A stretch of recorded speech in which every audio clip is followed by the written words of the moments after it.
transition. I keep forgetting that. Okay. Yeah, so what I did was I did this. I do a set token again to set up my app token. And I was just demoing the code we worked on yesterday.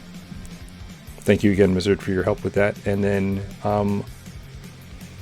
let's see, I was going to start working on the doors stuff. So, right, yesterday we added doors, but they don't do anything. Right, so if I go here and begin a new game, and we take a look at the thing, oh, and then we walk over here, we see a little brown door. It's represented as a plus sign. And we see traps too, appear and disappear. The doors disappear once you leave their visibility, but they don't block visibility right now. So that's one of the things we're going to play with.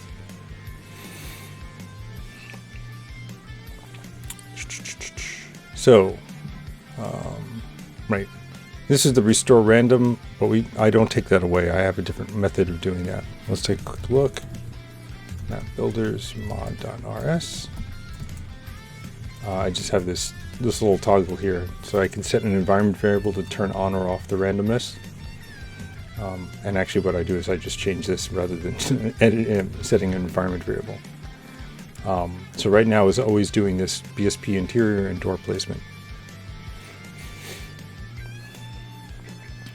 But we do want to add door placement to the non-random, the random version of it. So let's just copy and paste that there.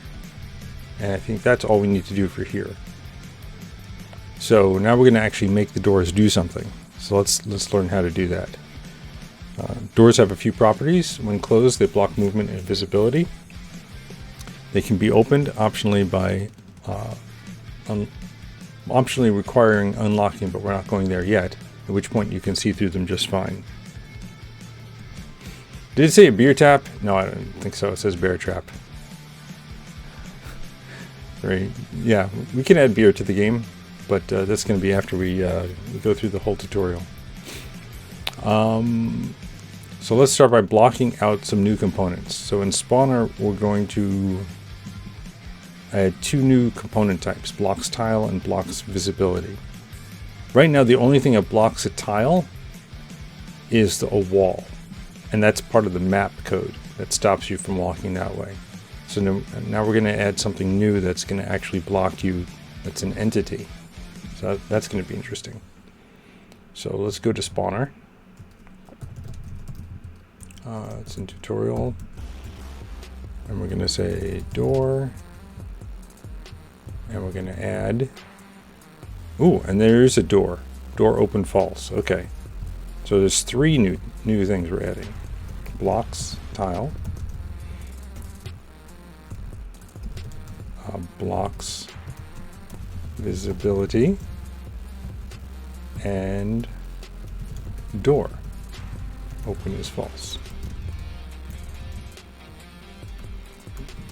And a closing paren. And then once we do that, we need to add it to our save load system. Yeah, as with all components, don't forget to register them both in main and the save load system. Okay, so let's go to components. And we can throw these up here. Yep. Okay. So we have blocks visibility and door. What about blocks? Oh, do we already have blocks tile?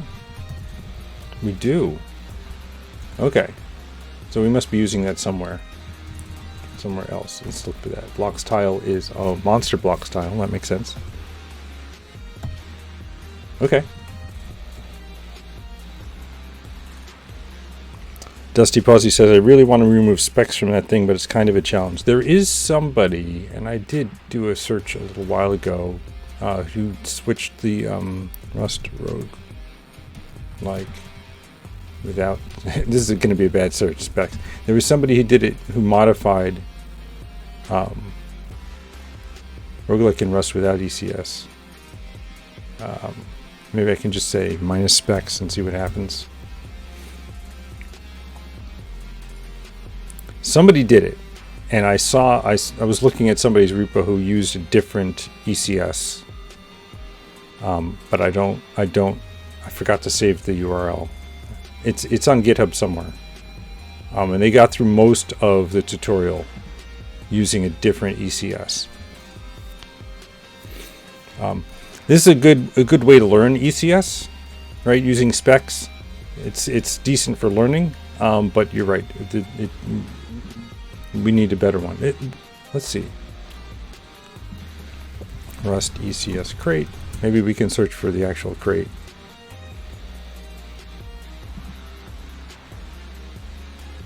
Bevy ECS. Oh, maybe that's what they were using.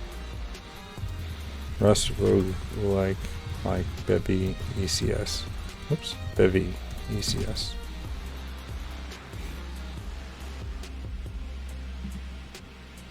That's just making general games. Okay. Yeah. I don't know. Dusty Posse said it'd be nice if part of the tutorial would be to code your own ECS alongside the game. Yeah, well, that would be a completely different. Yep, you're right. That would be interesting. Say, okay, here's what ECSs provide and why you want to use them, and here's how to make a general purpose one. Now go off and make a game.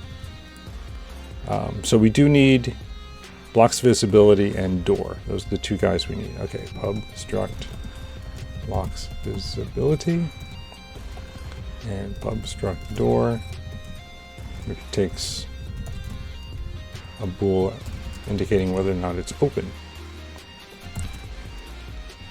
That cargo checks. Yes, and then we have to go into main and register these two guys. This is going to be blocks visibility and door, and then we have to go to our save load system. Blocks. Here we go. Blocks visibility and door. We have to go to the other one for load and do it there too. Okay, so this should all check. We're good. So my next project is to write an ECS from scratch. All right, Dusty Posse. You first. This is my next project, actually, crafting interpreters. The tree walk interpreter is done in Java in this, and then the bytecode virtual machine is done in C. So I thought it would be a good project to port both of those to Rust. That would be fun. Okay, so we now have everything set up for the blocks visibility and a door style thing with a component. So since field of view is handled by RLTK, which relies on a map trait, we need to extend our map class to handle the concept. So we're going to add a new field.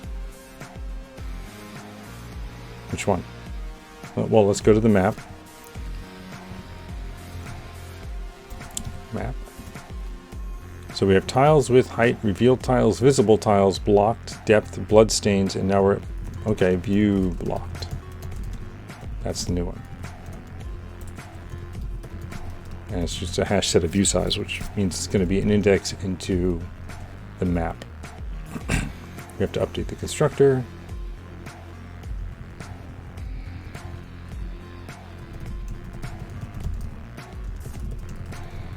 You know what?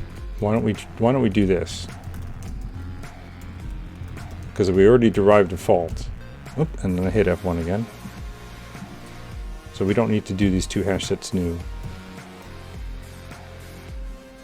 Yep, that checks. Okay. Now we'll update the isOpaque function to include a check against it. So where is that? There it is. So let IDX_U is IDX as U size. Okay. And then if tiles IDX_U, why can't we just shadow it? I mean, it's just a small function. Why do this? And then or self view blocked contains IDX. That should check. Yep. Yeah, all we do is shadow it. There's no reason to create a new variable name. And then we'll also have to visit visibility system to populate this data. Okay. We'll need to extend the system's data to retrieve a little more. All right, let's go to the visibility system. These are components and systems we haven't looked at in a long time after going through all that map code. So this is a bit of a memory stretch for me. Blocks visibility, but I think I remember how this works. Yeah, and I pulled this out, this visibility data. Otherwise, Rust complains about the type being too complex if you just put it in here directly as system data. All right, so with that added there, we need to add it to our destructure, blocks visibility. And then right after that, we'll loop through all the entities that block visibility and set their index to the view blocked hash set. Okay. So where do we call it clear?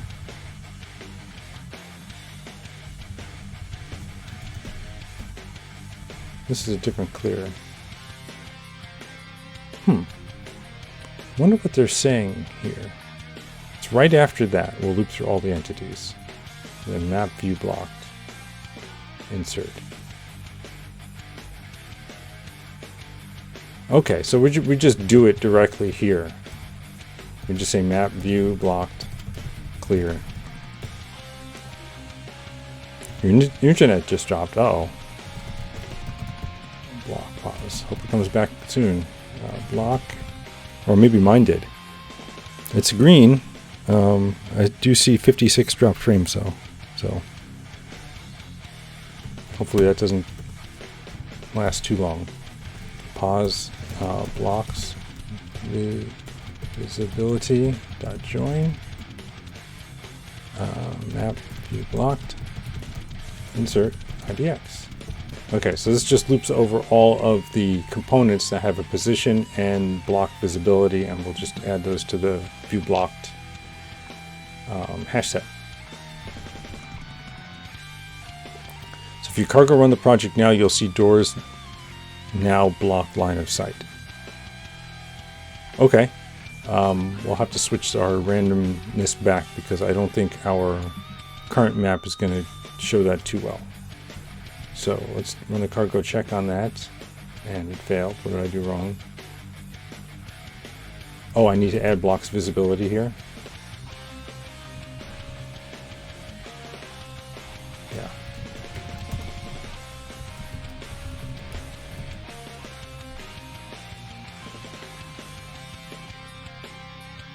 Oh, I spelled it wrong.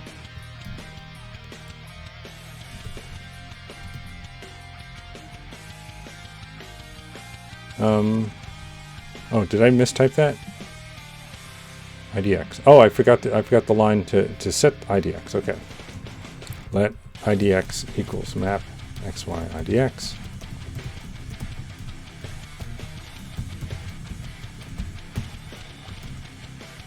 Your router started to yell. Ow. Okay. Are you is there a storm nearby that would interfere with your internet? All right, so I actually want to go back to the map builders mod and then switch this over to is error, which means it's not set, and we're gonna check this out. Let me generate the WASM and then refresh. Oh, it's recompiling everything, probably because of all the Rust up updates I did yesterday. That's all right. Only take a minute.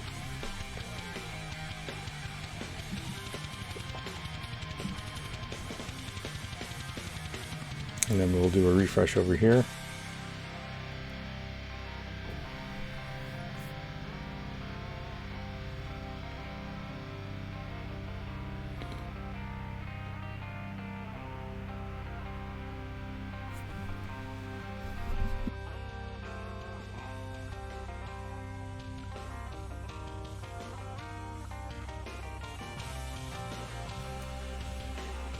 It's taking longer than I thought it would.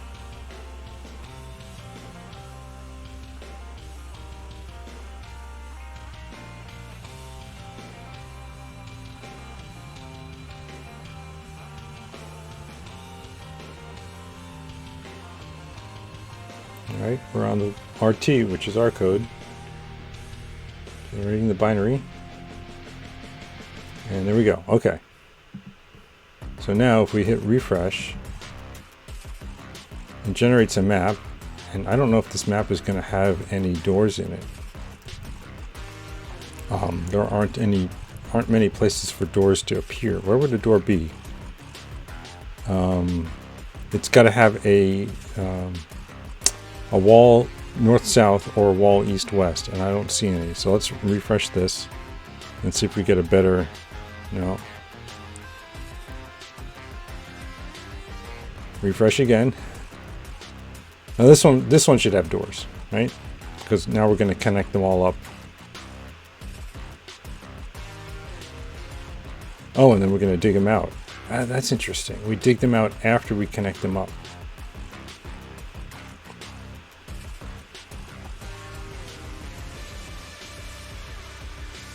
Anyway, there should be a couple of doors here, so that would be good. And this will have a door. All right.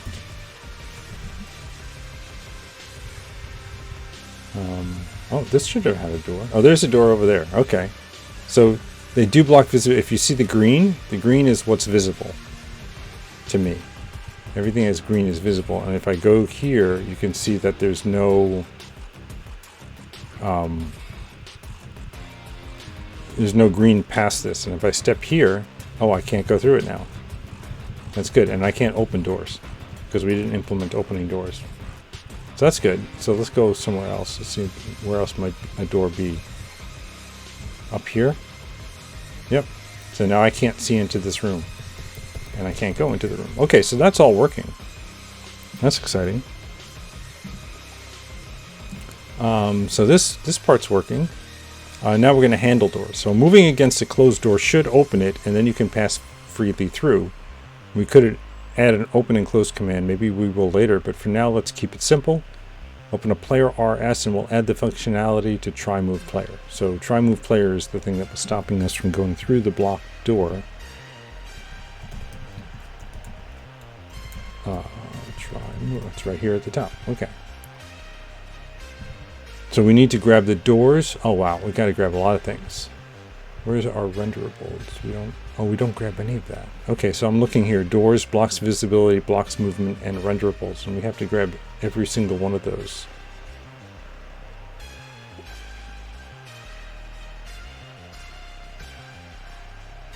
We're checking map blocked here.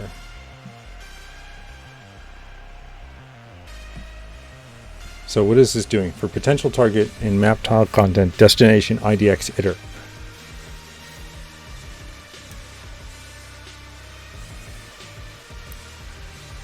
We get the combat stats. Oh yeah, so this is here, right? Potential target in all of this. Yeah, okay, so I see what's going on. So this for loop just gets extended for this stuff here. We have dest instead of destination index. Everything else is the same.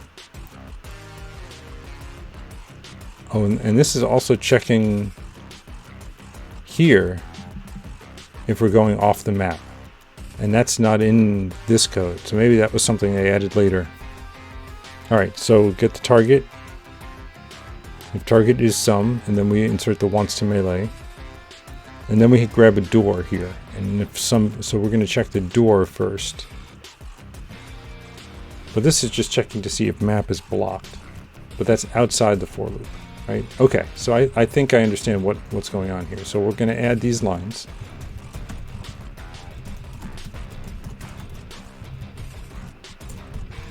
Like that. Blocks.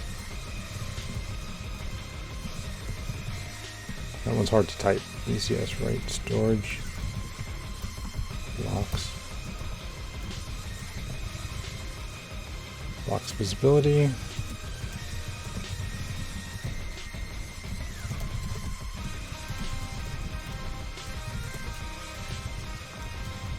Blocks tile. And then renderables. I'm surprised we don't already have that. Let renderables. Oh. Are we going to change something? Because These are all mut. These are all mutatable. All right, so for entity, player, position, view shed in that. So that doesn't change. We're going to check to see if we're on, if we're not moving off the map. So let's add that. Pause x plus delta x is greater than map width -1, or pause y. Let's just grab this and just paste it there, and then change the x's to y's, and change this to map height. And then this just becomes return return awaiting input. That's new. That's what it says here, return run state awaiting input, but this doesn't return anything. So I'm going to guess that was a mistake.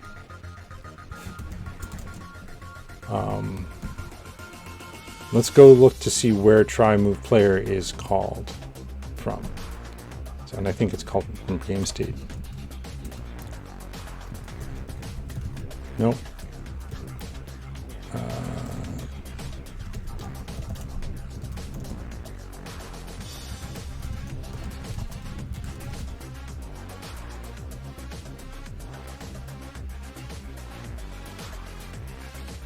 No, that's the file we're in already. Okay. I got to get a better. Oh, it's not called from anywhere. Oh, it's called from down here. And yeah, it doesn't do anything if you call it. And if it's in here, it doesn't need to be pub. Let me try changing that to non-pub and see what happens. Yeah, so this just see, this is returning run state player turn after this match. So this is saying if we hit a key, right? If we hit a key, then we match on the key and try to do whatever the key is asking us to do, and then return player turn. This shows returning run state awaiting input if there's no key, and so on and so on. So this here is trying to say, okay, if you're trying to move outside of the map, ignore the input. Ah, Vidal, hi. How are you? Thank you for joining. So I think it's okay to just do it this way, because refactoring the rest of it is going to be a little more work than I was anticipating right now. It just means that if the player tries to move outside of the map, which shouldn't be able to happen because we have a border all the way around the outside of the map, then other things, other entities will be able to take their turn, which is fine. I can live with that. All right, so we're going to look here. We have target is combat stats, and then we're doing this. Target is some wants to melee insert potential target return. See, this just has a bare return. So I think that this is just maybe a mistake in the docs here, because you can't have a return something and then a return a void here. So yeah, I'll just go along with that. All right, and then we're going to say down here, after we checked out whether or not the target is there, we're going to say, can we actually move there? So we say let door equals doors get mute potential target. Megabit Labs, thank you for the follow.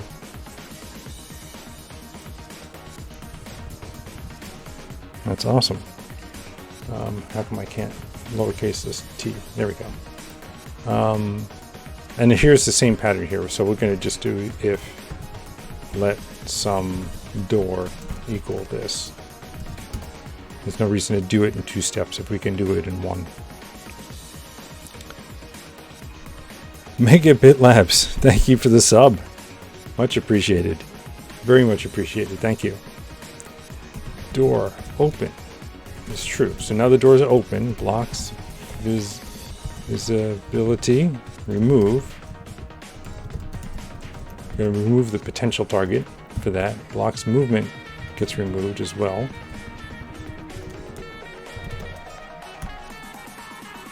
What does a tuple join do? Mizzard asks. So that's a great question. This is part of the way the ECS works, specs, is that you give it this tuple, you call join on it, and I'm suspecting that, let me see if I can GD on that. Yeah. And this is coming out of specs. You can see it down here. And what it's doing is it's looping over all of the entities in the system that match, that have every one of these things. So entities, players, positions, and view sheds. Sorry, every entity that has, well, these are entities, right? So those are just the entities. So every entity, and then where's players? There it is. So every entity that is a player that has a position and a view shed, which should just be one, right? There's only one player going on. Mega BitLab says, keep up the good work. I like the way you explain things. Thank you. Thank you. Appreciate that.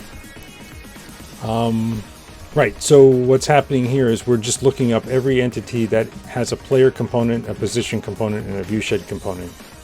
And that is the player. So we've basically got, this is a for loop, but it's a for loop that only runs one time. Say, grab this data out of our ECS and then run these updates on it. So it's running the updates on the player itself.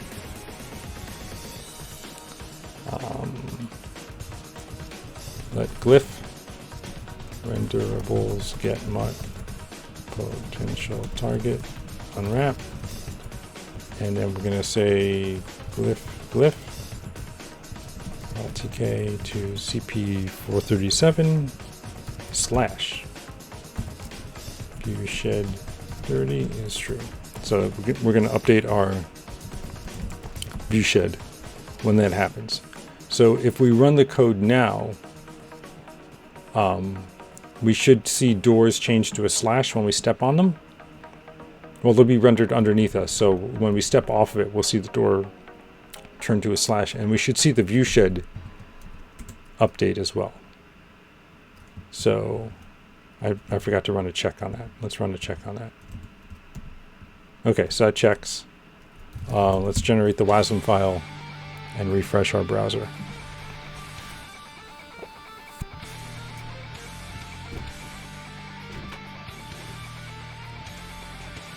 Okay, hit refresh over here. Oh, and we got this. But that's good. We'll be able to see the doors between all of the things. It just takes a little while for this particular style to build.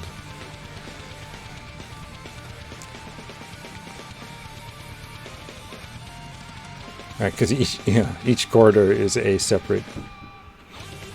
Oh, that's interesting. This went all the way from here to here. Our broom sorting code doesn't work well with this BSP interior, I think. Is the problem. So we get doors, and now we begin a new game, and so now we can see, oh, look at that. So now we can't see through the door, but if we, oh, I just stepped on a bear trap.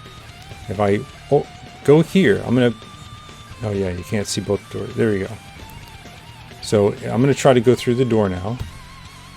It opened the door instead of moving me there. Interesting. And now I can see through it. And if I go here, okay. So I think that's working, right? So stepping onto the door changes it to a slash, and then I can see through it. And you can see for this, I can't close the door again, but I can open them. Oh, there's a bear trap on the door. That's not fair. Okay.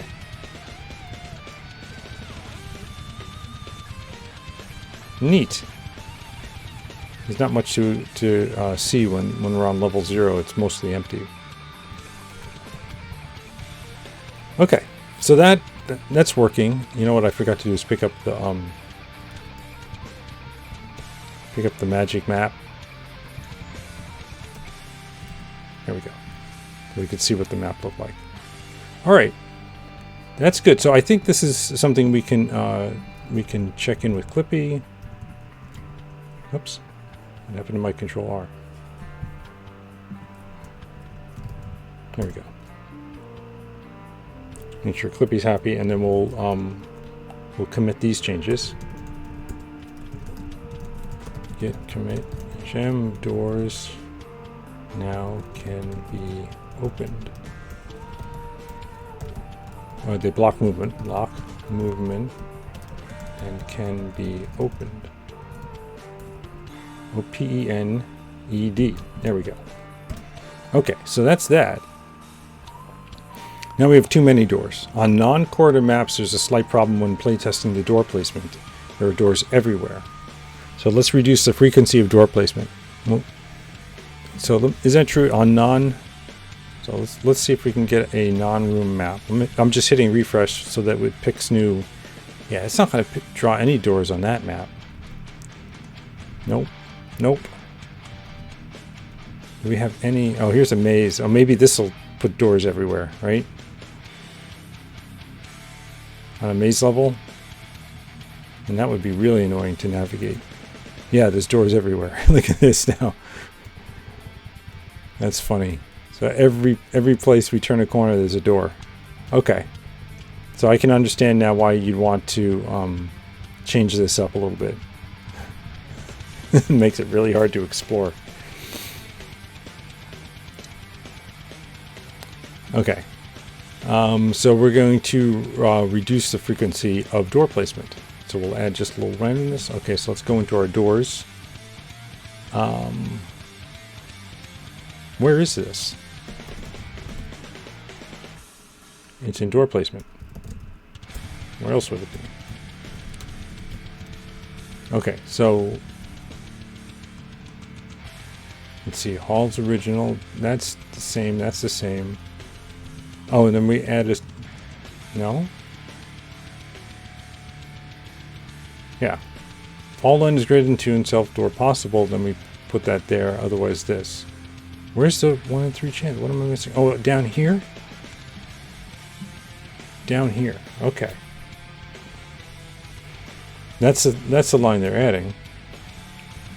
And RNG roll dice 1 in 3 equals 1. And it doesn't like that. Oh, we don't have a random number generator. We gotta pull that in here. There we go. Alright, so let's see if we can generate another maze level.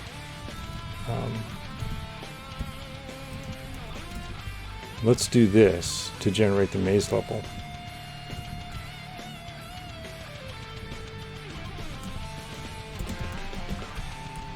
So we can test it out. Yep. Okay, so generate the WASM file and refresh the browser.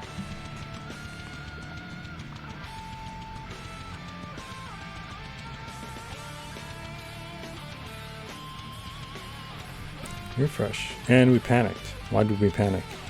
Alright, so one of the things that I tried to seek here, so it's definitely in the map builder's code, but I don't see a...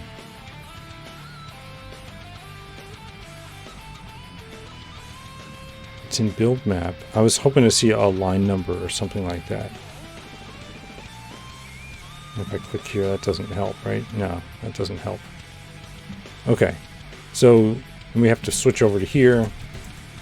Dev Roguelike tutorial, cargo run. And this has got to rebuild everything. And what we'll do is take a look at what the panic is here. Oh, did I forget? Maybe I forgot a step somewhere in that thing. Door placement. Was there something I needed to do before door placement? No, maze builder and then door placement. It just panicked. Hithouse says, is Rust safe when it panics when nothing bad is happening? Yeah, there's all the big thing about Rust is safety, but it's panicking because it's, oh, room-based spawning only works after rooms have been created. So where am I doing room-based? Oh, duh. So that's what I'm doing. So yeah, it's panicking deliberately because I messed up this stuff. So we need to use an area spawner and a other things. Where are they? In the shape builder, yeah. We need area starting position and Voronoi spawning and distant exit. That's what we need up here. So that's what was panicking. Why didn't I see that error message anywhere here? That would have been nice to see. Did I just overlook it? No, I don't see it at all. That's a shame. That's a shame. It would have been nice to see that. Alright, so we're going to do that instead of the room-based spawner. I'm going to comment these guys out, and then we need a starting position. So we'll grab that as well. But I think we need that first. Okay. And this, instead of start X, start Y, we'll just say X start center and Y start center. Right up here. Look at that.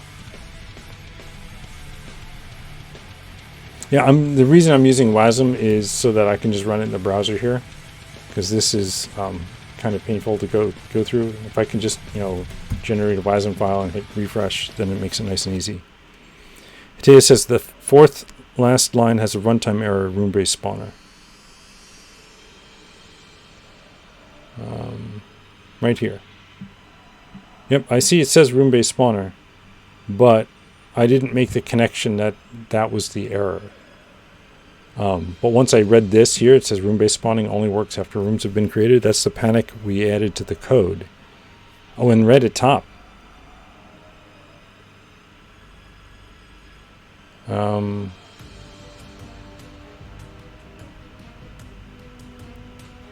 Yeah, I must be blind.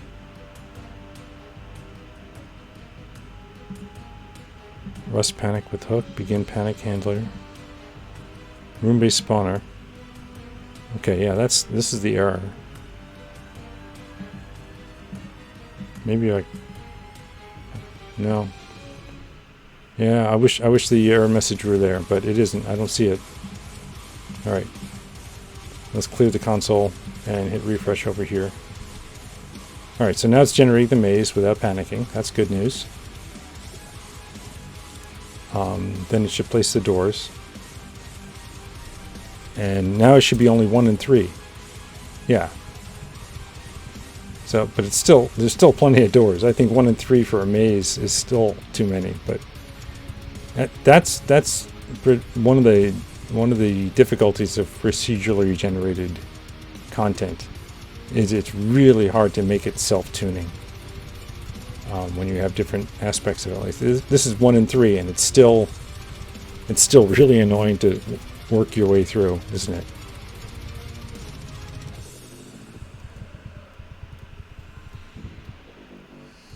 Maybe there should be like a limit on how many doors it generates, because this is going to be a lot. Dusty Puzzy says, can't you output errors to the console when using WASM? And yes, it's real quick. Yes, you absolutely can. That's a good question, and it does have an answer, and the answer is yes. We have these errors that come out. Actually, this is a line that I put in as a debug line. Anything RLTK has a built-in console log function, which allows you to write to the JavaScript console, which is nice. It doesn't translate the panics though. Maybe there should be like an RLTK panic, and then it would dump it out to the console and then do a panic. Mizzard says, maybe limit the number of doors if too many randomly delete the extraneous ones. Yeah, I mean, why don't we do that? Why don't we do that? Why don't we say there's a limit on, what would be a good number to pick? Would probably be based on how many floor tiles there are, but we can we can certainly do something like, limit doors to 20 or 50 or something like that. Let const door limit size equals, let's say 50. And then we can say, so in here somewhere we would say the maximum. Unfortunately, we do this twice, so the code would have to be in here twice. Let mod door count 0. If door, door count plus equals 1. If door count is greater than door limit, then break. And then we can do the same copy paste code here, right? And that'll limit us to the unfortunate thing is it's not going to be random, right? If we just do hall and halls or this, we're iterating over all the tiles from the beginning. So we're going to do the first 50 and then we'll stop. So all the doors will end up being over here. Hidis says, no doors in maze or maze doors are just shortcuts if you find them. Oh, shortcuts is smart. I like that idea. I'm going to undo these changes because of the issue with it. But yeah, I think actually Mizzard has had a better idea of just generate all the doors and then just go through and remove random ones until you get down to a minimum number. But yeah, I think I'm going to leave it like this for now, just because we're working our way through the tutorial, and then when we make our own game, we'll fight that. Oh, Dusty Posse, thank you for gifting the sub to Mizzard.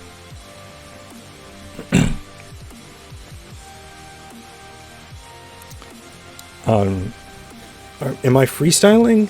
I'm only making small changes here and there as I see them, so not quite yet. I've run into problems where I've worked through this tutorial and made changes to the way it was, and then suddenly we had to revert all of that because the tutorial assumes certain things that you're following it. Yeah, let me, so the tutorials, the URL is in the description, the stream description, but let me just paste the link here. Hitesh says the code is quite C++-y. Well, I mean, Rust is sort of like a C with objects and traits. I'm not surprised it's kind of like C++. I don't use C++ myself, but I am familiar with its syntax, and it is, it uses a bracket notation and for things, but I like Rust better than C++, so I don't know. Feels cleaner, I guess. All right, so doors on top of other entities. Let's work on this. Let's actually we have a few changes here, right? So let's take a look at or let's check these in. What do we do? Oh, we change to maze builder, and then we say, oh, reduce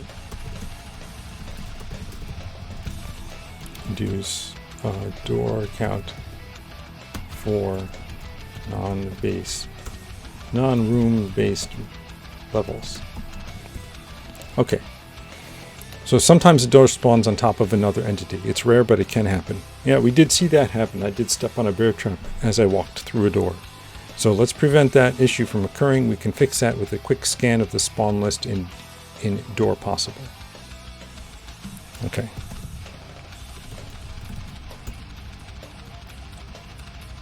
So in door possible, we're going to say,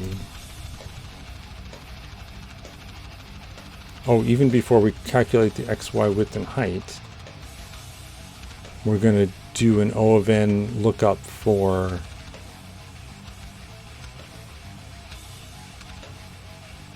Okay, so I'm going to refactor this a little bit.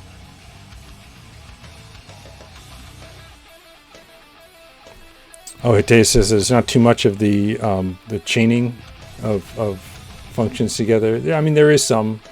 There's some code here, not in this function, but some where you have it split over like 5 or 6 lines to dig your way through the sort of functional coding style thing. So we're going to just say for spawn, build data, spawn, list iter. Yeah, especially like, if we take a look at the spawner code. Oops, don't want to do that. When we spawn entities, we have these things here, right? And when we spawn items, it's kind of this long chain of things. It's slightly different to what you're talking about, where you're writing a function and you map and you filter and you do a bunch of things at the same time in order to generate a vec, for example, which I think is what you're referring to. So we say if spawn.0 is equal to index, return false. That way we don't have to keep looking, right? Once we found an item, we don't need to keep looking over the spawn list to see if there's more items there. We can just return false immediately. Yeah, that should do the trick. So if speed becomes a concern, this would be easy to speed up. Make a quick hash set of occupied tiles and query that instead of the whole list, but we haven't really had any performance issues. And map building runs outside of the main loop, so it's once per level, not every frame. So chances are you don't need it. Okay. Addendum. Fixing WFC. In Random Builder, we made a mistake. Wave function collapse changes the nature of maps and should adjust spawn, entry, and exit points. Here's the correct code. Yeah, we ran into that problem a couple of days ago, right? Where I actually changed the way we do the spawn, or the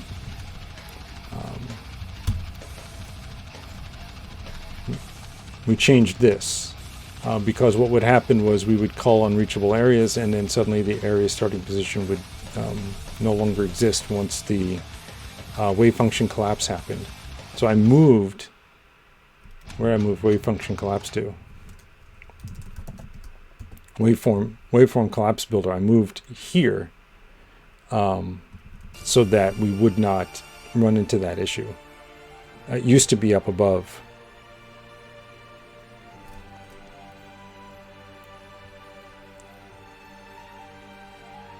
Yeah, so now we do this start X, start Y, random starting position, and then do the Voronoi spawning and distant exit. So I change it to be this way. Which is fine. So this is doing the trick. We don't need to do this.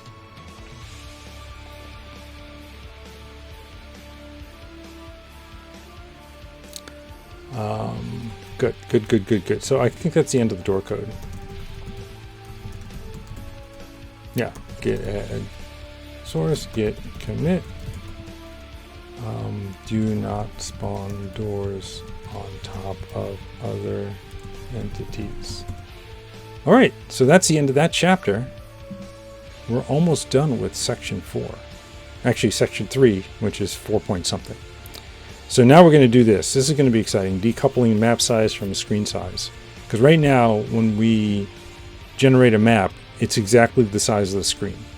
Right? It's 80 wide by like 43 high to give a little room for the bottom status bar here.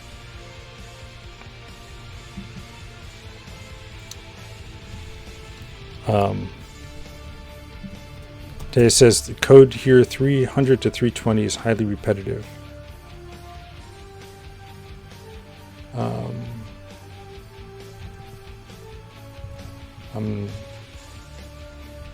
This code here at the bottom. What I'm doing is I'm setting if this is what you mean. The match builder role. Oh, yeah. One of the things that would be nice is if each one of these is a different map builder, right? You can either you can use the Drunkard's Walk algorithm to generate open area or open halls or winding passages or whatever, right?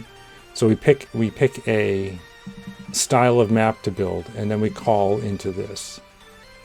One of the things that would be really nice is to have each type of algorithm register itself with map builder code. So during initialization in main, we'll say, okay, Drunkard's Walk, tell the map building code what functions you have available for building maps and whether or not they're room based and all that kind of, all the information you need. And then the map builder code would just, pick a random one out of an array or a vector and then just call that one. So we wouldn't have to have this giant thing. That would be really nice. I'm not going to do that right now. Mostly because I want to get the tutorial finished, which is we're almost done with it. We have one more chapter left in the tutorial, and then we're going to go through this game making session. Not today. So I figured maybe today we will be able to. Let's see how long this is. It's pretty long based on the size of the scroll bar here. So we'll see. I'm going to see how far we can get with this.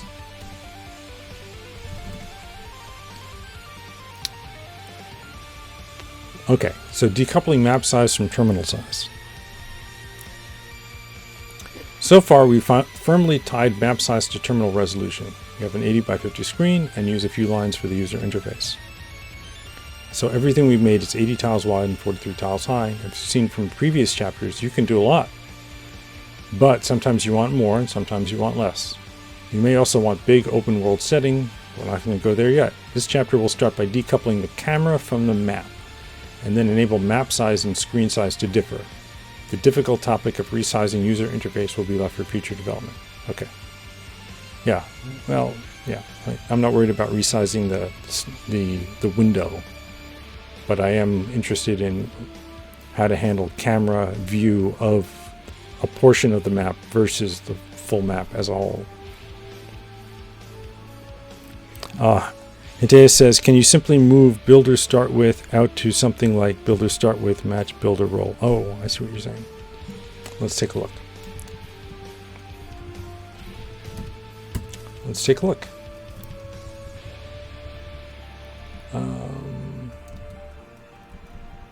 Oh,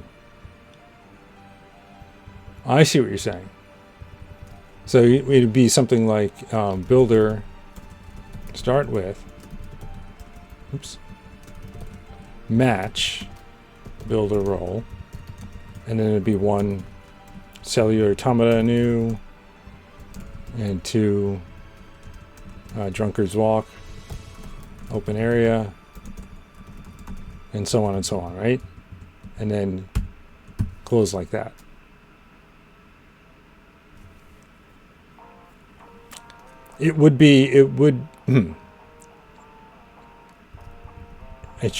That should work, right? That should work. There's nothing wrong with giving that a shot. Let's give it a shot. What's the worst that could happen? So we're going to just change these.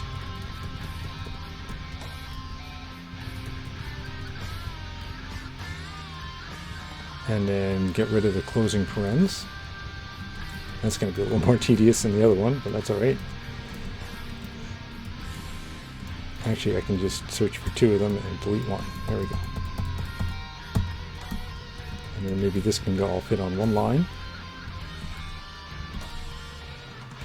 And then this goes away, and this goes away. And we don't need that log line anymore. Oops. Comma. That was actually something I wanted to get rid of. And then close in this. Right, will this check? What did I do wrong? That works. Yeah, this case can still use a block as long as the final entry in the block. So Hites says, asks if this case will work. So RL, what did I have? RL TK console log blah blah blah.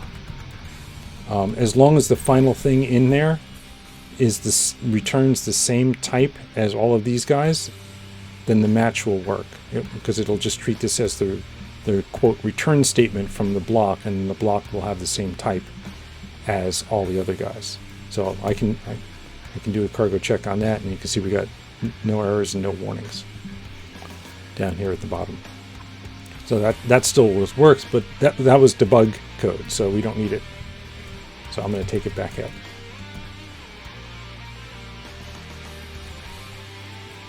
All right. Yeah, there's certainly a lot fewer builder widths in there, right? It would be nice if I could do this, because then everything would line up. Oops. But you can't do that. Cargo format will reformat that back.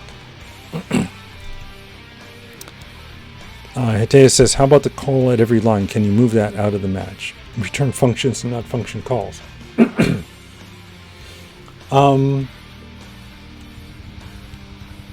So that would just mean removing these two and then calling it down here.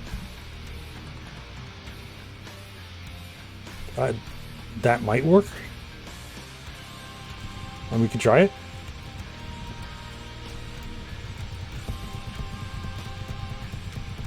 Like I said, what's the worst that could happen? Oh yeah, no, that won't work because these need data passed into them. So we can't return that. So that's where that breaks. We'd have to have something separate for the prefabs. All right, I'll put those back.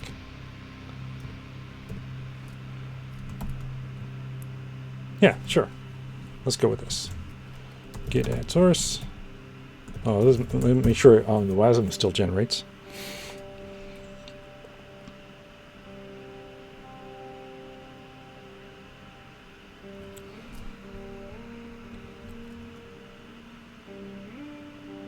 Oh, I'm getting more dropped frames. That's bad. Okay. And then, yeah, so that still works. That's what we did. Add source, git commit, made code a bit easier to read. All right, we're good. It would be very difficult to curry the arguments. Get out of here, you Haskell person, you. All right. So now we're going to introduce the camera. Actually, I admire people who could write Haskell. I cannot. I tried. It is not something that my brain works well with. Hitea, it was not derailing. It was 100% not derailing. This is about me learning Rust live on stream. So all the suggestions are very much welcome, and I'm happy to try things out and try different things. And don't feel like you're back seating. You're front seating. You're 100% front seating. All right. So we're going to introduce the camera. So a common abstraction in games is to separate what you are viewing from how you are viewing it. The camera typically follows your brave adventurer around the map, showing you the world from their point of view. In 3D games, the camera can be pretty complicated. In top-down roguelikes, viewing the map from above, it typically centers the view on the player's at. Okay. Predictably enough, we'll start by making a new file, camera. To enable it, add pub mod camera towards the top of main, and we'll make a function, render camera, and doing some calculations. Okay. So this is incomplete. I guess we're gonna finish it out as we go. Yeah, so this is gonna be one of those where we do it a little bit at a time. Yeah, I need a better streaming computer. Hopefully it's not too annoying. I'm just streaming off my laptop, and it's struggling to keep up with the stream and building and running this thing in the background and so on. So unfortunate, but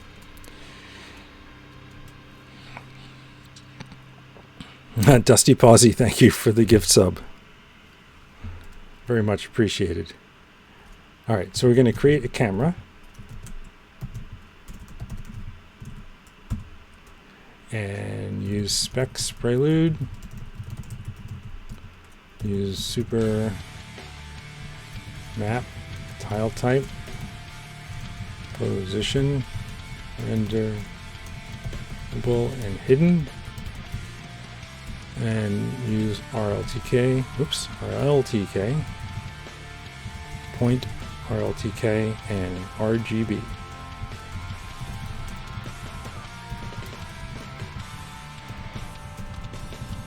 Show boundaries, huh? Pub fun render camera. I'm going to get the world and a context. Yeah, this is the code that I remember writing back at the beginning of the tutorial. That map is ECS fetch, so we're getting the map resource out of ECS. Nerdy Boo, thank you for the follow. Player pause equals ECS fetch point, and let x chars and y chars ctx get char size. Get char size? What are we doing with char size? What is char size? Why do we care about how big the characters are? We retrieve the map, we retrieve the player's position. Oh, we ask RLTK for the current console dimensions. So it's not the character size, this is actually the window size, not char size. And I put a 0 there instead of a close paren. Okay. The odd C dev? Well, you're lucky you're supporting both because my day job is writing C code. And so, thank you. Let center x equals x chars over 2. And then center y. And then min x. Player pause x minus center x. Like that. And then min y is the same thing. And then max x is min x plus x chars as I32. What is this trying to do?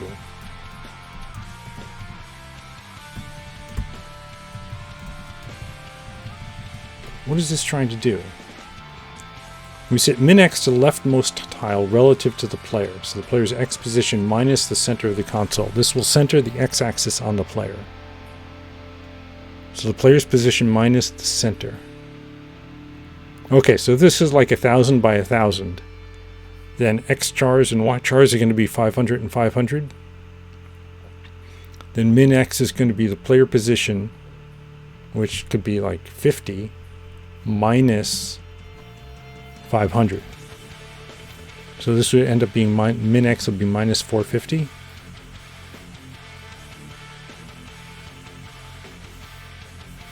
Oh, you already know that I'm a C programmer by day and a Rust programmer by stream? Cool. Oop, this looks like a little bug here. Min x dot y. Alright, so we've set max x to be min x plus the console width, again ensuring that the player is centered. Okay, and then same thing for min y and max y. So I'm going to assume these calculations are correct. I'm thinking it through in my brain and it makes sense. But I'm not 100%. Alright, so now we'll render the actual map. So let map width is map.width minus 1, and map height is map height minus 1. I mentioned it earlier. Yeah, I'll keep mentioning it too, unfortunately. Gives me something to talk about. For ty in min y to max y, let mod x equals 0. So what are we doing here? Before I type all this in, going through every row. We're setting this here, x0. Oh, I see. So we're just generating 0, 0. So x and y must be the coordinates of the screen, and min y to max y, and min x to max x must be the coordinates inside the map. Okay, I think I understand what's going on. Tx in min x to max x. If tx is greater than 0, tx is less than map width, ty is greater than 0, and ty is less than map height. Maybe t stands for tile, I guess. Let idx is map xy, idx, tx, and ty. If map revealed tiles idx,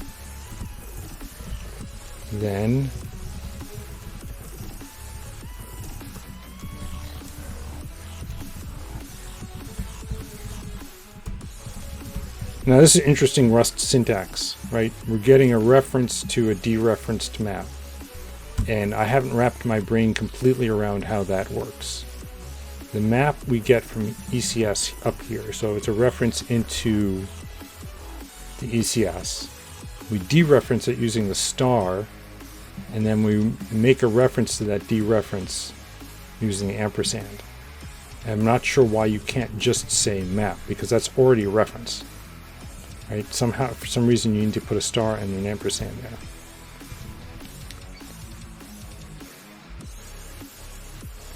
Hitea says, why is it TY and not map X or something? Did I make a typo somewhere?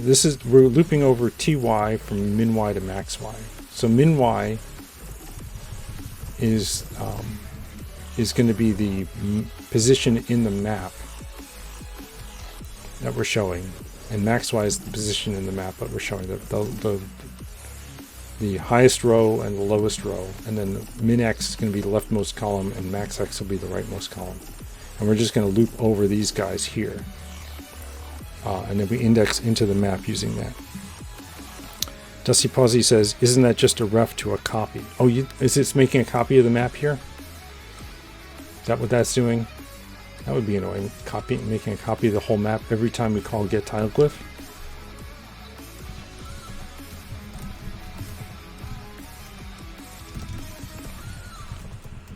And then we set XY. XY are the screen coordinates, right? And TX and TY are the map coordinates. Else, if show boundaries is set, CTX set XY, RGB named RLTK gray, RGB named RLTK black, and then RLTK to CP437 of what? Ooh, I don't know how to type that. I'm going to copy paste that. It's a central dot of some sort. That just barely fits. And now this won't close, so I must have missed something. I did here. There we go. Okay, so I think that's that. Oh no, I forgot the X plus 1 and the Y plus 1. That would be bad, because then I'll put it at 0, 0. So X plus equals 1 here, and Y plus equals 1 here.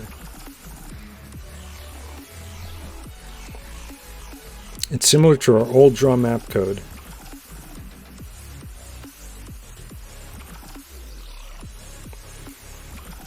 Hitea says, I prefer naming it like I say it in view coordinates and map coordinates. Yeah. We can put a little comment in here just for now. X, Y, screen, chords, TX, TY, tile, and map chords. That way we won't forget next time we come back to this code. Okay, so now we have to figure out how to... So CTX sets the graphics on the screen. That's how we get all of these little guys up here, is the CTX set call. So what is this doing? Next we need to render our entities. Oh, right. So this is just rendering the map tiles. Then we have to go through all of our entities and render those guys. Okay, that makes sense.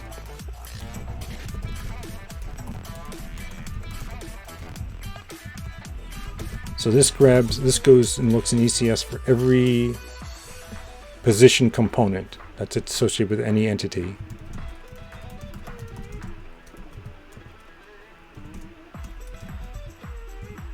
Oops, I didn't mean to do that.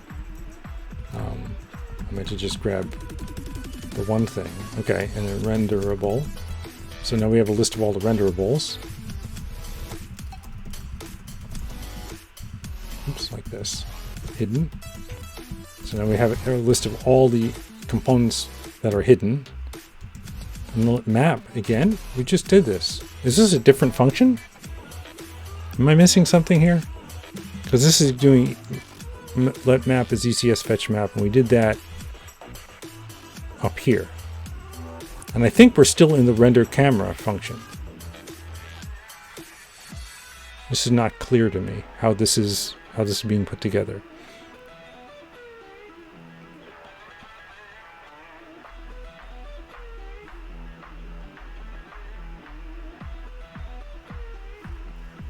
All right. Let me just, I'll ignore that line because we already have it up there.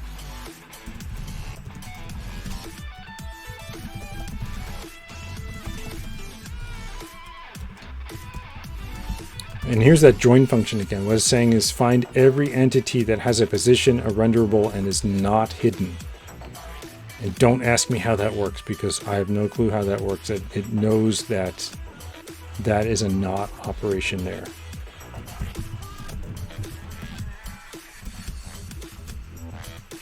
And if I jump to join, it's a very oh, now it's not jumping. Okay, it's going to jump in a second as soon as I'm in the middle of typing something. Oh, I haven't saved it, so it doesn't know. Okay. Yeah, this is not part of our code yet. All right, so data, sort by A and B.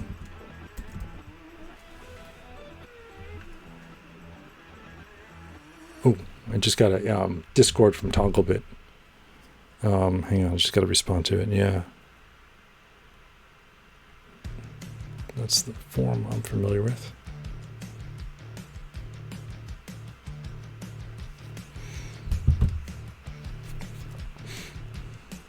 Okay. Yeah, yesterday we modified his Twitter search code.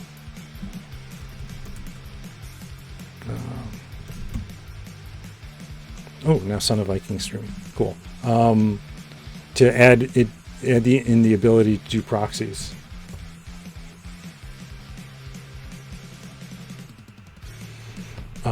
And I added, so if I set HTTPS proxy environment variable, then I'll use that as the proxy. And that's the way I've always seen it done. And he's asking whether or not it should be uppercase because typically environment variables are always uppercase. So he's just asking about that.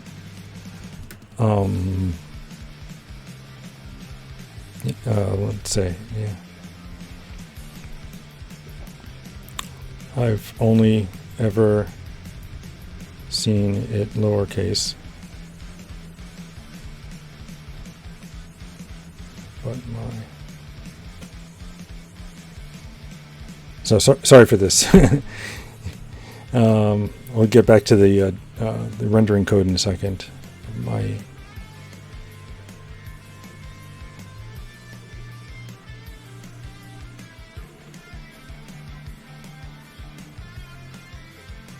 There we go. Okay. I will let him decide whether or not he wants to make it uppercase. I don't mind either way. Let's see. Okay, yeah. B.1.render order compare to A.1.render order. Okay. And then for pause render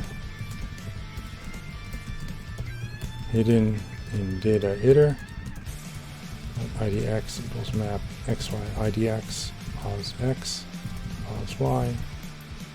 Actually, let me look it up because now I'm thinking about it while I'm typing that in. HTTPS proxy environment variable.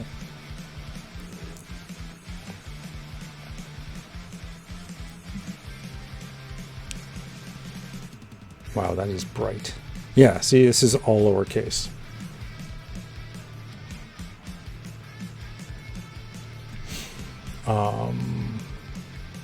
I'm gonna Discord it to him. Hang on. I was Discording on my phone, but now I need to do it on typing. Actually, I'm just gonna say we'll chat after stream.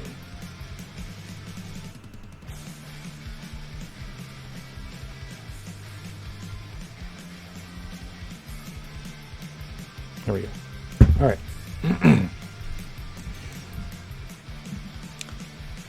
Okay. Let's go back to this. So what we want to do is render all of these entities now, and we're using the join function to collect all the entities together. So every entity that has a position, a renderable, and is not hidden, and we're ignoring the hidden here, because it should be true. So we set the index. We say map visible tiles index. So if we've seen it, screen x is position of x minus min x. So we're shifted over to the screen coordinates. So pos x is the map coordinates. We shift it to screen coordinates by subtracting our min. And we'll do the same thing with y.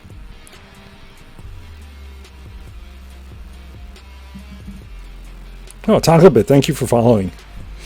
Yeah. So what I'm used to seeing for HTTP proxy is all lowercase, and I did a quick Google for environment variable, and I checked this link and it had it in lowercase. And when I used it at work, I set it in lowercase, and I don't know why that particular environment variable is lowercase where all the other ones are uppercase. I have no objection to. I mean, this is your code, dude, right? Oh, what's the right format for HTTP proxy environment? Caps or no caps? There we go. So people have seen it both ways.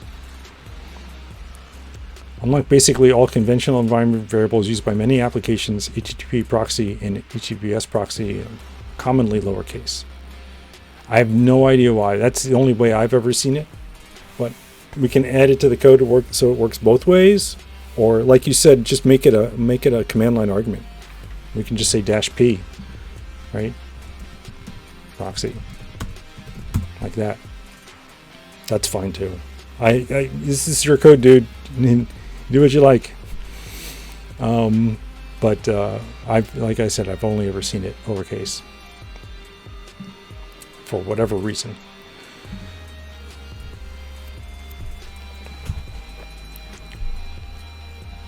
Dusty Pawsey, thank you for subbing Togglebit. That's great, thank you. Okay, so now we just check to see if our entity's on screen.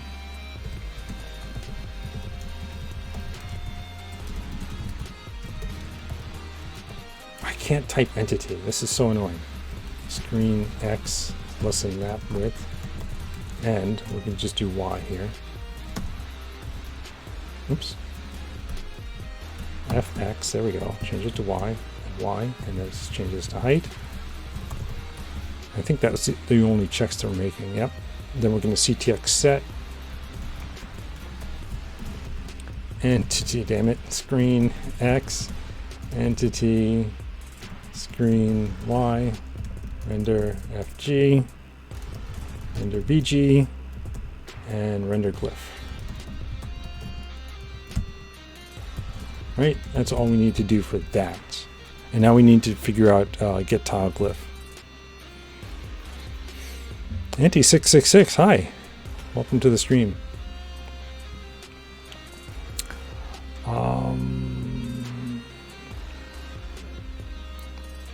So here's get tile glyph. So this is what we're doing here to get the glyph to render, but we don't do it here because we get the glyph from the renderable. Get tile glyph is different because it's coming out of the map, and the map doesn't have any renderable components. It just has tile data. So we have to convert the map's tile, floor, wall, downstairs, into glyphs. And we also put the bloodstains there.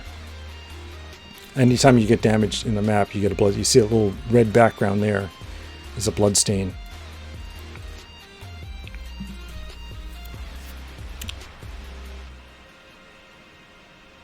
Dusty Puzzy says we should do a collab between myself and Toggle.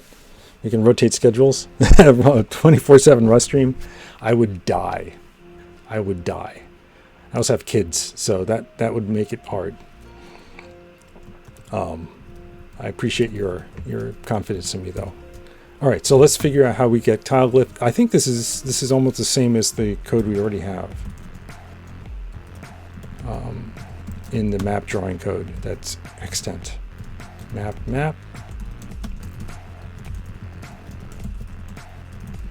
RGB and RGB because we're giving it a foreground and a background. Oops, not that, this.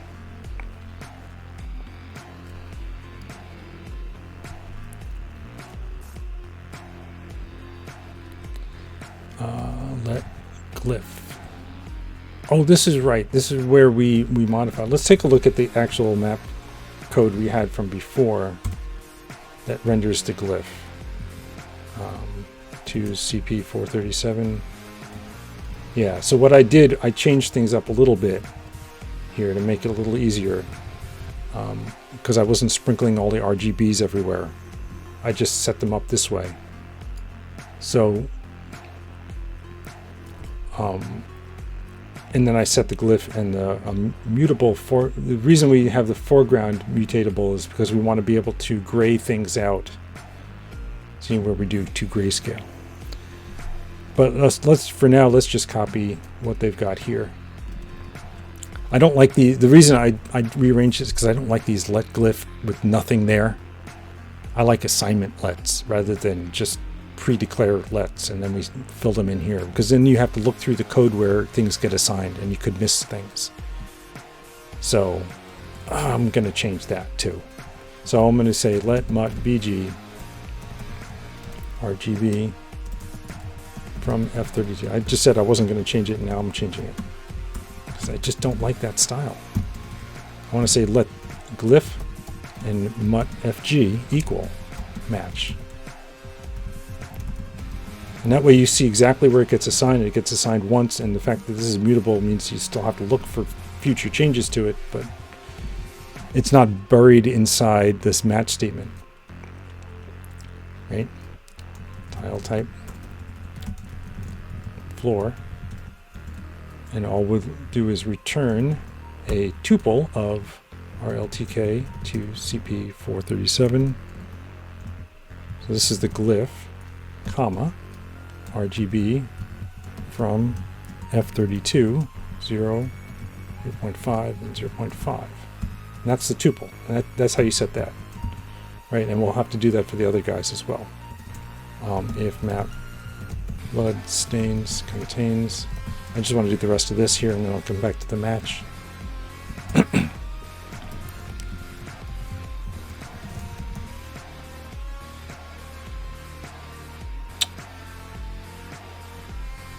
Yeah, so I'm trying to think, can we consolidate all of it, but I don't want to make the code more complex to read than is necessary.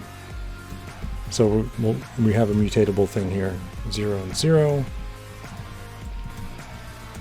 If the map bloodstains, if the map is visible,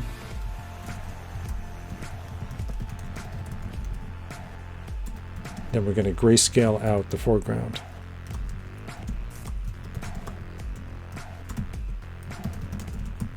And we're going to set the background to black. Like that. And then we just return glyph, foreground, and background.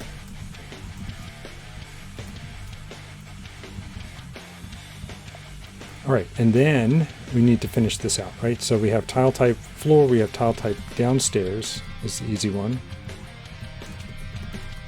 It's going to be a downstairs followed by a green and a blue. That has to be a 0. Actually, you can just take it like that. And then the complicated one is the wall. Tile type wall. Because we have to look up the wall glyph in the map. So let x equal idxs I32 mod map width y and then divided by map width. Oops. Width like that. All right, thanks Togglebit. Thanks for stopping by. We'll keep it lowercase. Okay, cool. Thanks. And then glyph, wall glyph of, oops, we have to do this thing again with the map, X and Y. And RGB from F32, 0, 1, and 0. Oops, I missed that. Oh, that doesn't need a semicolon because we're returning that. Okay, and now we need to look up wall glyph, and that's here. Oh, I remember this code. We'll copy it over from MapRS. Yes, we're going to do that because I'm tired of typing. Here it is. All that. One more down, copy, and paste. And this should work. We need to hook this in main. We have to add the camera to main because otherwise we're not checking it.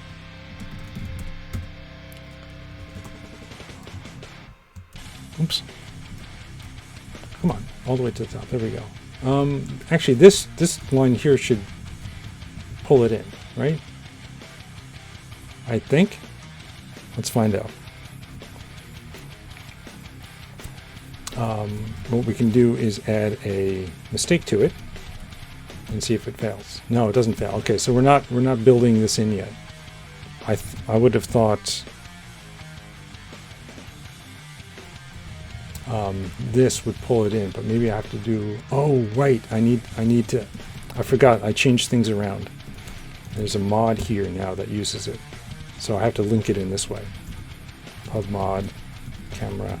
Pub use camera : star, and that gets it in. And now we'll see the fails. Okay, here we go. Doesn't like map visible tiles. Did I miss something? Oh, this should be if. Duh. Okay, what else? Oh, I forgot the arrow.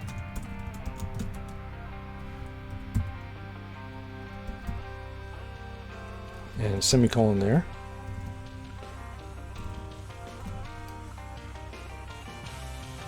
Oh, right, is revealed and wall.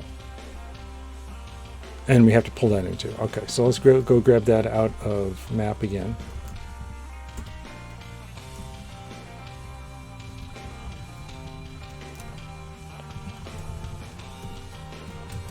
Just copy paste that. Hopefully that's the last thing we need. Still one error. Doesn't like the zero. Oh, it's got to be 0 dot. There we go. Okay, so now that's linked in. So now we're going to go, and I don't think it's in main. I think I moved it over to game system. Game state. That's it. We have code here, which draws the map. And then we have positions, renderables hidden in map. Oh, I see. We have this code now. So we're going to replace that with a much shorter piece of code, which is camera, render camera, and GUI draw UI. Okay.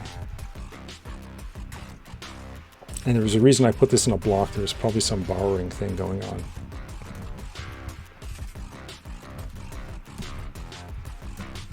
So this becomes camera, render camera. And we're just going to pass in ECS like that. Is that it? Okay. Let's see if this checks. It does? Who knows if it works? If you cargo run the project now, you can see we can still play and the camera is centered on the player. Okay, let's see. Let's generate the WASM file.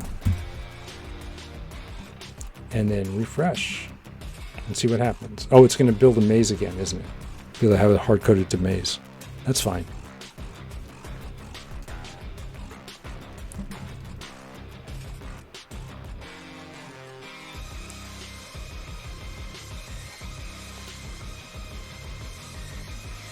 All right, begin your game. Oh, look at that. See, now it's showing all these things up here because I'm not perfectly centered. If I pick up the magic mapping scroll and draw it, oh, look at that. So now as I walk, instead of me moving through the map moves through me. How's Zen? That's pretty wild. Huh. Okay. That is cool. That is cool. All right. Oops, we didn't move the tooltips or targeting. Oh, really? Oh yeah, look at that. So the player's... Oh, we should see if we can get the player to be centered. That's kind of centered, right? So somewhere up here is the player. Yeah, there he is, right there. We didn't move the tooltips, so we can't point to the player. We have to know where he is on screen real estate. Cool. All right, let's fix that. If you play for a bit, you probably notice that tooltips aren't working. We should fix that. First of all, it's becoming obvious that screen boundaries are something we'll need in more than just the drawing code, so let's break it into a separate function, camera rs, get screen bounds. Okay, we can do that. Should we check this in? Is this a good checkpoint? Sure. Initial camera movement. And then let's go into camera and start hacking. So we're going to say get screen bounds.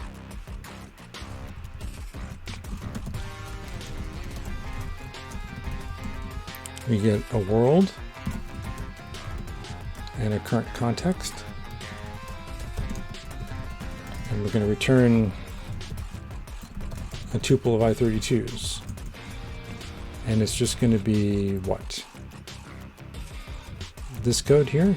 Player pause, get characters, or the screen size, and then we just return all of that, right?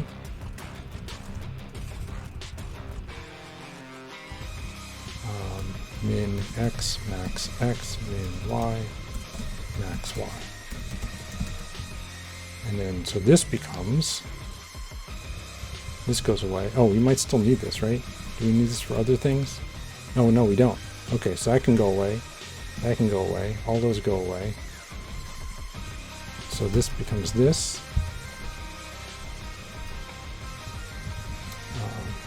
Comma. This. Comma. This is probably harder to do than just typing it in, but I'm doing it this way. I'm too stubborn. Okay, get screen bounds of ECS and context. Okay, so this should check. Good. Taya says, I really dig how the tutorial is going piecemeal fashion, one tiny bite at a time. Yeah, I mean, we've gone through a lot, right? We went through all of this stuff here, figuring out how to make a map and how to create entities and how to create monsters and then different effects. We spent a long time working on different types of maps, and now we're doing this. And then once we're done with this section, then we're going to actually start making a game based on this tutorial still, but still going to take us through everything a second time so that it'll reinforce all the stuff we learned the first time, which I think is going to be really useful for when I want to make my own. And then, of course, there's the whole question of should you use specs or a more up-to-date ECS. And I think the answer is the latter. Okay. So that's this. And now when we draw tooltips, we actually want to base it off of the screen bounds somehow. So let's take a look at GUI, which is where we draw the tooltips. Right here. So this is what it looks like now. So we do get the bounds right off the bat. Min x, min, oh, max x. I guess we don't need those, huh? So let me just put underscores there. Min, y, and underscore. Camera, get screen bounds. That should check, but give us warning that we're not using those things. Ooh, we have to use camera. Huh. Okay. Do I have to say use create camera? Like that? CAMERA. Yes, okay. So I can just toss it in here. Alright. So we grab the camera. These stayed the same. Mouse position is the context mouse position.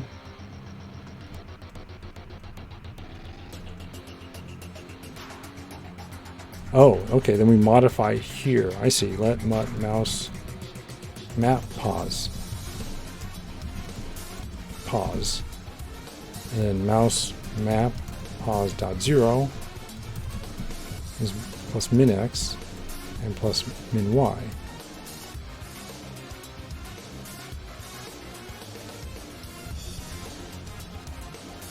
I'm going to change this CTX. That way I don't have to change everything else.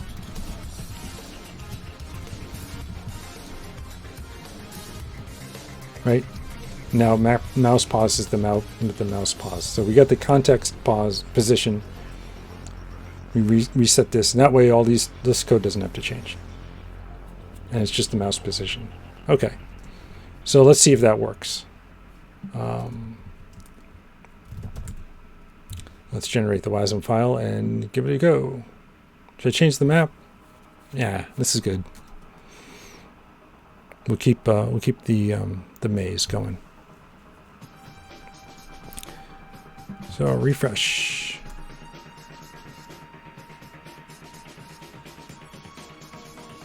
So now we should be able to just point at the player's @ sign and see player, right? It almost worked. What did we do wrong? Yes, there is a scroll of magic mapping there, and there's a door here. It did shift it.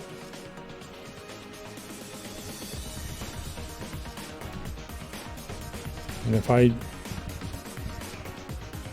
get mostly centered there, when I'm on the player, it's showing the player, but it's putting the tooltip in the wrong location. So that should have been handled by this. Maybe there's some other change I did not yet make.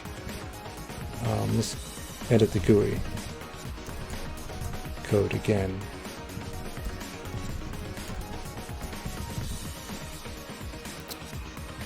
Stacking says I missed the changes in the if block. That's probably it then. Thank you, Stacking, and welcome. Good to see you on the stream. All right, so name position and hidden position X. These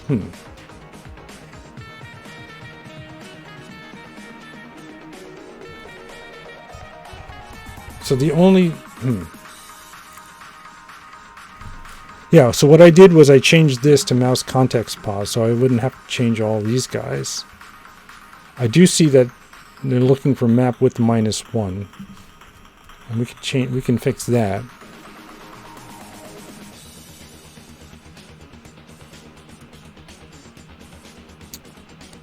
There's this, right, which is missing from here. Okay. But I don't think that's the bug.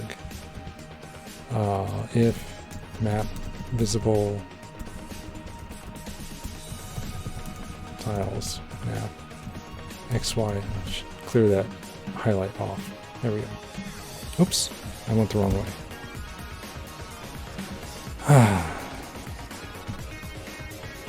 Where were we?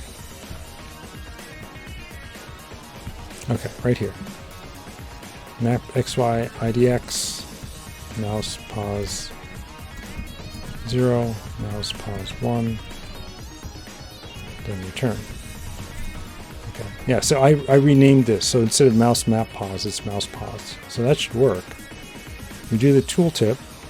It's a vector of strings. For name position, names positions hidden join.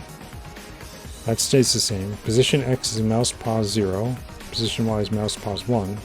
Oh, we got rid of this thing here. So that moved up there. Okay.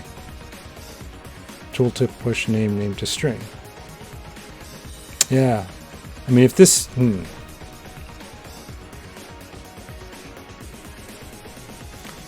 All we're pushing in the tooltip is the vector, but it's not... How does it store the location? Oh! Yeah, see, this is mouse pause. That's what it is. That's what it is. So, okay. Let's do what they said. They should highlight the code. Yeah, it would make it easier to see what changes. But I think what happens is these mouse pauses should be the mouse context pause that I changed up here. So okay, let's do what they have. That's what the bug is. And this is mouse map pause. So we only use it. Oops. We only use it just for this part here. I was trying to be too clever, and I out-clevered myself. Mouse map pause. And I'm going to change these equal signs. So we do the same thing they have there, and then these should be mouse map pause. Like that. And then position X and position Y. Should be mouse map pause like that. Okay, I think that's it. Let's do a quick check. Nope. Oh, too many underscores there. Like that. There we go. Still 2 warnings though, huh? Let's see what they are.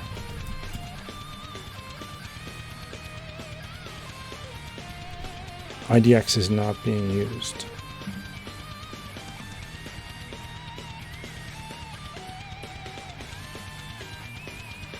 Okay, let's take a look at that. Line 89. Oh, right, because we took out the check over here. Okay. Interesting. There we go. Okay, now we're clean. We'll generate the WASM file and then hit a refresh. And after that, I think we're going to... oh, we have to fix targeting. Okay. We'll do that on the next stream, which will be, unfortunately, won't be until Monday. But that's okay. We're just about ready to wrap things up here. I'm almost out of time. Alright, begin new game. So now...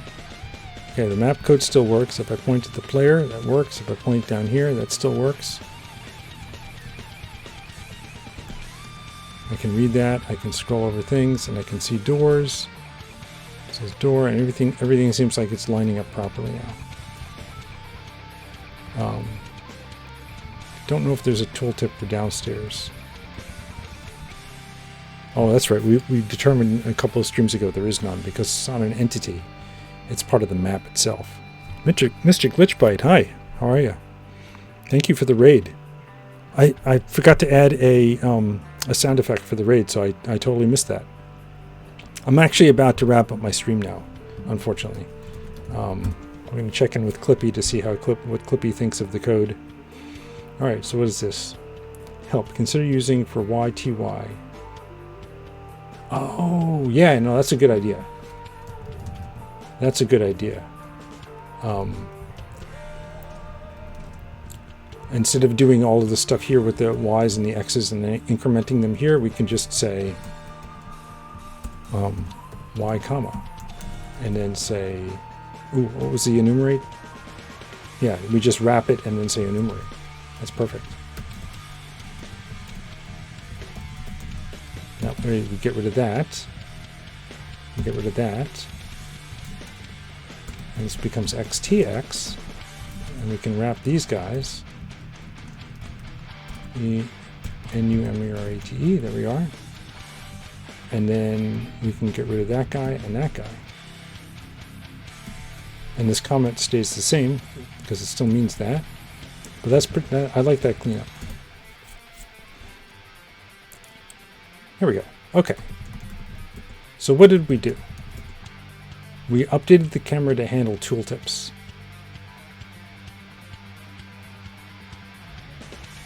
Right? Is that all we did? Thought we did more than that, but no. Oh, this was the tooltip part, and this is the what did we do here? Oh, we factored out the screen bounds. That's right. That's what happened there. Okay, so we factored out the screen bounds, and then we updated. So yes, just saying tooltips is fine. Git add source, git commit, update tooltips to handle new rendering system. Good. So let's push this up to GitHub. and see what we did today. We did a whole bunch of things today. Yesterday we missed because we worked on Togglebit's thing. Which means this is a good opportunity to check out Togglebit's thing again, right? So let's try this. Rust. Son of Viking. 3 viewers. Excellent. Let's go raid him. Thank you everyone for hanging out with me and for all the help and assistance and front seat programming. And I will see you on Monday with more of this camera work. We're going to work on fixing targeting, among other things. And then start actually making a roguelike game that's not tutorial, which will be cool because we're going to do overland and underland and all sorts of neat little things. That'll be a lot of fun. All right, let me set up this raid. Son of Viking. And yep, as I said, I will see you Monday. Take care, everyone.